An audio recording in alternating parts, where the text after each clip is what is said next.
और अभी आपको बताएं, सिंध हाई कोर्ट ने लड़की के मुबैना अगवा के केस में लड़की को आर्जी तौर पर वालिदैन के हवाले कर दिया। कम उम्र बच्ची के मुबैना अगवा से मुताल्लिक केस में वालिदैन की जानिब से हवालगी के केस की समाअत सिंध हाई कोर्ट में हुई। दौरान समाअत ज़हीर अहमद के वकील ने अदालत से कहा कि ये दरख्वास्त नाकाबिल समाअत है। जुडिशल मजिस्ट्रेट ने बच्ची की हवालगी से मुताल्लिक दरख्वास्त मुस्तरद कर दी थी। बच्ची की हवालगी से मुताल्लिक दरख्वास्त ट्रायल कोर्ट में भी ज़ेर इल्तवा है, जबकि दरख्वास्त गुजार के पास अब भी मुतल्लिका फॉर्म मौजूद है।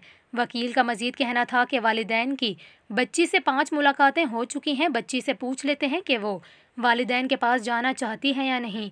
जस्टिस इकबाल ने बच्ची को बुलाकर पूछा कि बेटा आपका नाम क्या है, जिस पर लड़की ने बताया कि मेरा नाम दुआ ज़हरा है, मैं 7वीं क्लास में पढ़ती थी।